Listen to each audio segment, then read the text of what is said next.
Sorry हम सबों के बीच में अब देश नहीं केवल विदेशों में ही जाकर संत मत का प्रचार करते हुए अंतर्राष्ट्रीय प्रवक्ता डॉक्टर प्रोफेसर स्वामी विवेकानंद जी महाराज सादर मंचासीन हैं। मैं उनसे निवेदन करता हूँ, हे बाबा आप अपनी अमृतमय वाणी से हम सबों को लाभान्वित करें। आप सबों को यह विदित है कि ये प्रोफेसर की नौकरी छोड़ करके संत मत के ज्ञान में इतने प्रवीण हैं, जो संत मत को ज्ञान को समझ करके ये कर रहे हैं। हम लोगों को भी समझा रहे हैं कि हम लोगों को भी संतों के शरण में आना चाहिए और सत्संग के प्रति अपने को समर्पण होना चाहिए। श्री सद्गुरु महाराज की जय।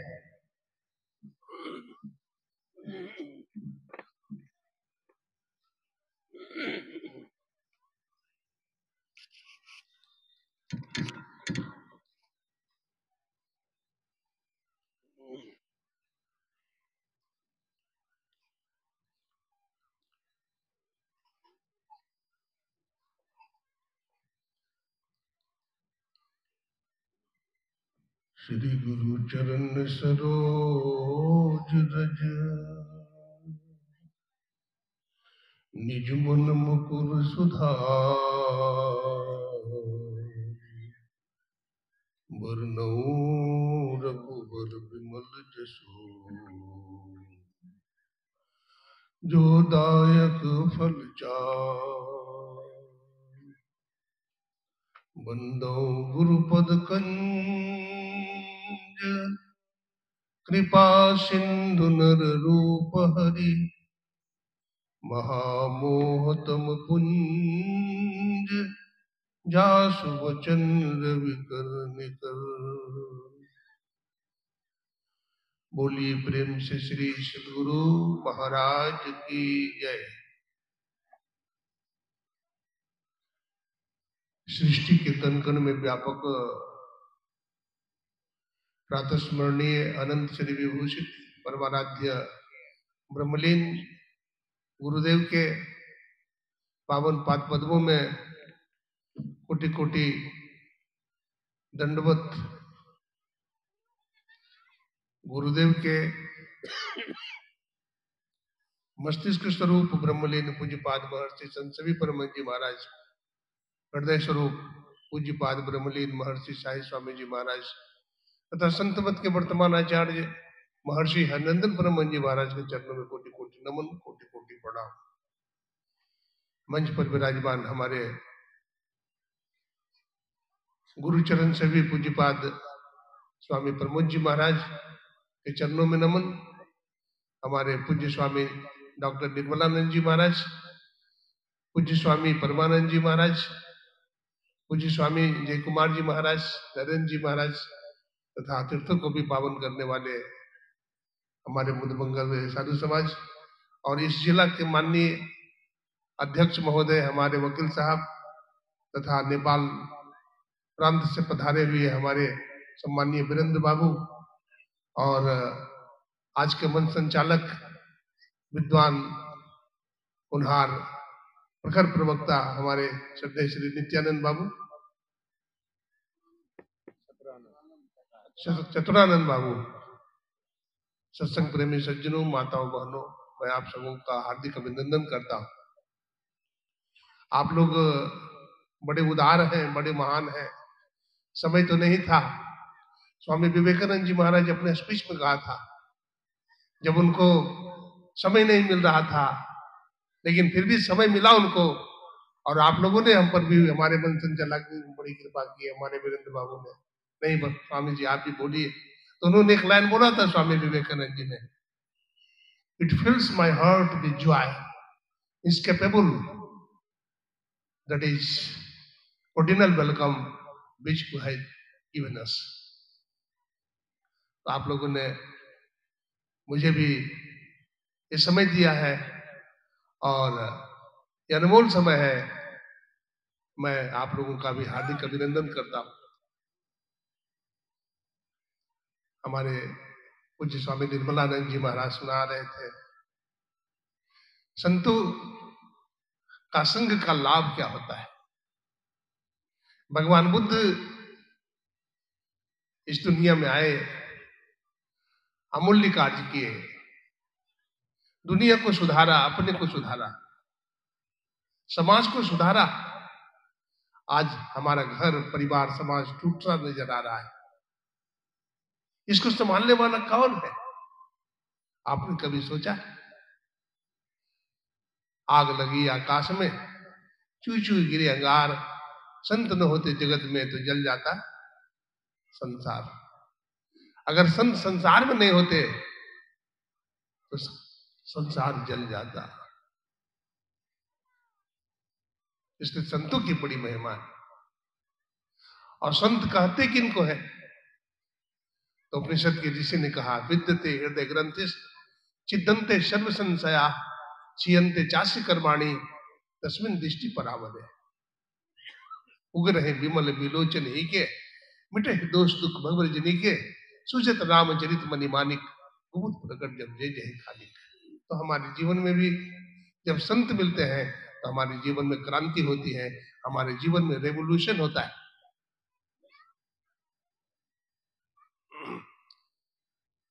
हम बंध गए हैं शरीर में, संसार में।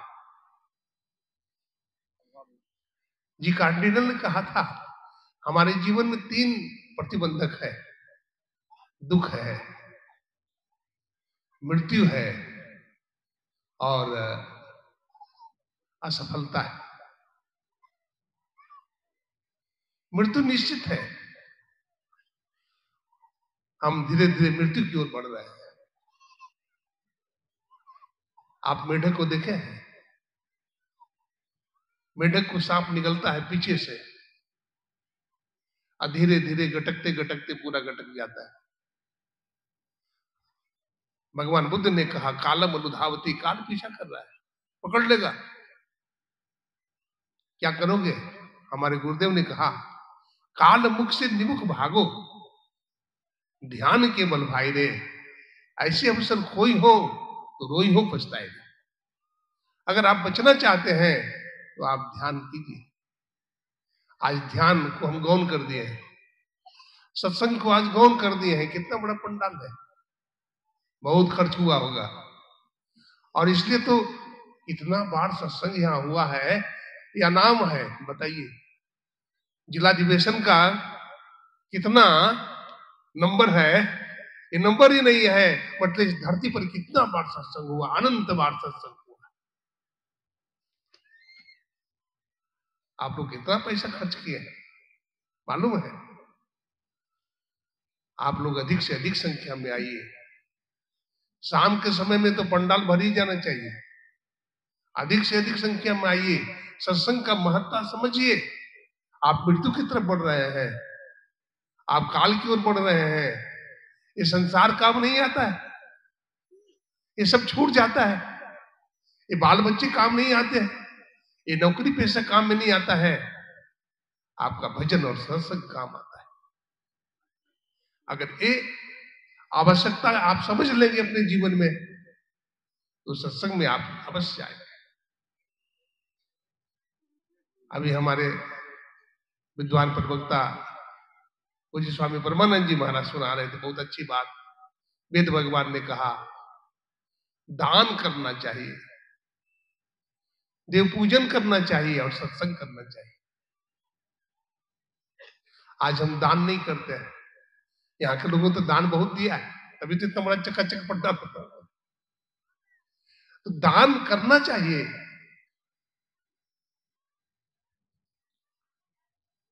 दान से क्या होता है? हमारा धन की शुद्धि होती है। दान से हमारे जीवन में उदारता आती है। ध्यान से हमारे जीवन में त्याग आता है और त्याग से हमारे जीवन में शांति आती है। भगवान कृष्ण कहते हैं त्यागात् शांति निर्गच्छति, त्याग से शांति मिलती है।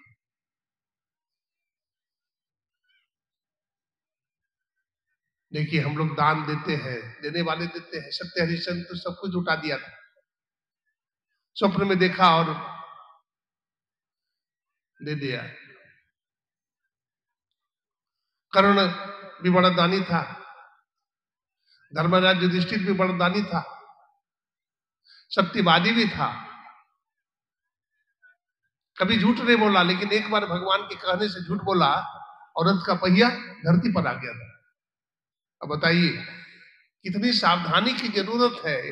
पाप यदि हम करते हैं तो हमारा भी विमान, आकाश में उड़ने वाला गगनगामिनी विमान धरती पर आकर अटक जाता है, धराशायी हो जाता है।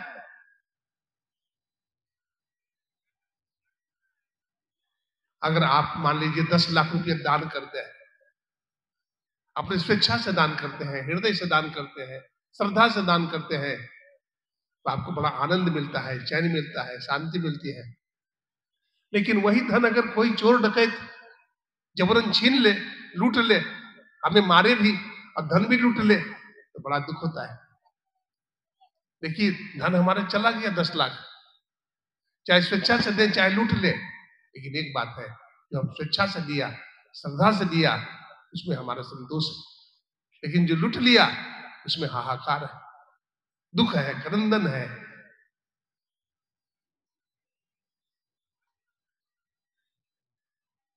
आसक्ति मोह कब होता है? संग्रह से। जो जितना संग्रह करता है उतना दुखी होता है, जो जितना त्यागी होता है उतना सुखी होता है। आप मुट्ठी को बांधे हुए हैं, बालू को पकड़ लेते हैं और सोचते छत पर चढ़ जाएंगे, बालू जाएगा छत पर, सरक जाएगा, सरक जाएगा। संसरती थी संसारा, जो सरक रहा है वही तो संसार है। कोई नहीं स्थिर, परमाराध्य गुरुदेव ने कहा, कोई नहीं स्थिर, सब ही बटो ही, सत्य शांति एक स्थिर हो ही। तो सत्य शांति ही एक स्थिर है, जो परम पद है, जिसको मोक्ष कहते हैं, जिसको सेल्फ रियलाइजेशन कहते हैं, जिसको सॉल्वेशन कहते हैं, वो निश्चित है। वहां जाने के बाद भगवान कहते हैं, न तद्भासयते सूर्यो न शशांको न पावकः यद् गत्वा न निवर्तन्ते तद्धामं परमं मम।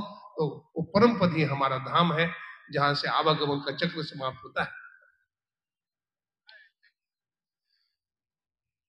हमारी आयु घट रही है, हम धीरे धीरे छोटे हो रहे हैं, बड़े नहीं हो रहे हैं। बोलते हैं हमारा बेटा तो बड़ा हो रहा है, छोटा हो रहा है। अगर 40 साल का हो गया तो 40 साल घट गया आयु। सांप के मुंह में चले जा रहे हैं, काल के मुंह में चले जा रहे हैं। आप ट्रेन पर देखते हैं कितने लोग चढ़ते हैं, उतर जाते हैं। ट्रेन में ऐसे ऐसे लोग मिलते हैं प्रेमी, उनसे दोस्ती हो जाती है और रोने भी लगते हैं, लेकिन जहां जिनका स्टेशन होता है उतरना होता है। हमारे दादाजी नहीं है आज, हमारे पिताजी नहीं है, हमारी माताजी आज नहीं है, हम भी रहेंगे, हम भी चले जाएंगे। आप अगर नहीं उतरेंगे तो काला कोट वाला आपको जबरदस्ती उतार देगा, आपका सामान फेंक देगा, आपको उतरना पड़ेगा।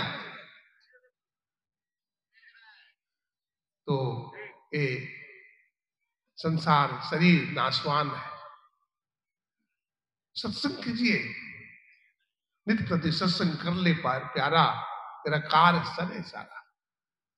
आइंस्टीन ने कहा, if you are able to understand the significance and importance of the opportunity you are looking at our road, that is only condition of perfection. यदि आप चाहते हैं अपने जीवन में कुछ पाना, तो जो अपॉर्चुनिटी है, जो सौभाग्य मिला है, अवसर मिला है, उसको खोइए मत। और जब सौभाग्य जगे, जब अवसर मिले, तो उस काम को अवश्य कठिन मेहनत से भी पूरा कीजिए। आप अपने जीवन में सक्सेस हो जाएंगे, आप अपने जीवन में सफलीभूत हो जाएंगे। तो मानव जीवन केवल खाने सोने के लिए नहीं मिला मेरे मित्रों, मानव का जीवन प्रभु को पाने के लिए मिला है। बाबा गोरख कहते हैं, नाथ का है यह तन है प्रभु पाने के लिए, परमात्मा को जानने के लिए ये मानव का जीवन मिला है। लेकिन परमात्मा को जानने के पहले हमें सत्संग करना पड़ेगा, हमें ईश्वर की भक्ति करनी पड़ेगी, हमें पापों से बचना पड़ेगा, हमें अंतर साधना करना पड़ेगा। तब हमारे देश में बहुत सारे महापुरुष, हमारे परमाराध्य गुरुदेव पूज्य शाही स्वामी जी महाराज और हमारे पूज्य स्वामी रामलगन बाबा एक ही दिन दीक्षा लिए थे। हम लोग ध्यान साधना करते मन नहीं लगाते हैं, बोलते ध्यान में मन नहीं लगता है, काम चलेगा। बतलाते हैं पूज्य स्वामी रामलगन बाबा बहुत ध्यान करते थे, बहुत ध्यानी थे वो, गुरुदेव की भी बड़ी कृपा थी उन पर। बतलाते हैं लेकिन बड़े गरीब घर के थे, लकड़ी काटते थे, लेकिन उनको ध्यान करने की इच्छा होती थी, लेकिन काम करना पड़ता था घर में, लकड़ी काटो। अब रामलगन बाबा का ध्यान करने का समय है, वो जप कर रहे हैं, जप कर रहे हैं, जप कर रहे हैं, मानस ध्यान कर रहे हैं, हाथ में कुल्हाड़ी है, काट भी रहे हैं, लेकिन चल रहा है अंदर से मानस जप, मानस ध्यान, अजपा जप चल रहा है। समाधि लग गई। देखिए मानस ध्यान में भी समाधि लगती है, हाथ में कुल्हाड़ी है, क्या बोलते हैं, मानस ध्यान तो पूरा हो गया। गुरुदेव सामने में खड़े हैं, महर्षि मेही परम जी महाराज ध्यान में खड़े हैं, कहते हैं गुरुदेव हटिए, गुरुदेव हटिए, हमें बिंदु ध्यान करना है। गुरुदेव मुस्कुराते हैं, कहते हम हटे, हम नहीं हटूंगा। देखिए मानस ध्यान भी कैसा होना चाहिए, निहारो यारो गुरु मूर्ति की ओर। श्री नारायण स्वामी कहते हैं निहारो यारो गुरु मूर्ति की ओर। गुरु मूर्ति सूरत बिच निरखो तब गुरु होती जो कहते हैं। जिधर भी देखते थे रामलगन बाबा, हर के चेहरे में गुरुदेव दर्शन देते हैं। अगर गाय को देखते हैं तो गाय में गुरुदेव दिखाई पड़ रहे हैं, बैल में देखते हैं तो गुरुदेव दिखाई पड़ रहे हैं, किसी भी व्यक्ति को देखते हैं तो गुरुदेव दिखाई पड़ रहे हैं। आपका मानस ध्यान पूरा हुआ, यदि ऐसा हो जाता है तो गुरु जाप मानस ध्यान मानस कीजिए, दूर साध कर इनका प्रथम अभ्यास कर शुद्ध करना चाहिए। इस प्रकार के साधन करेंगे तो सफलता आपको अवश्य मिलेगी। इसके लिए दृढ़ निश्चय होना चाहिए, पापों से बचना चाहिए, सदाचारी और शिष्टाचारी जीवन बिताना चाहिए। इन्हीं शब्दों के साथ बोलिए प्रेम से श्री सद्गुरु महाराज की।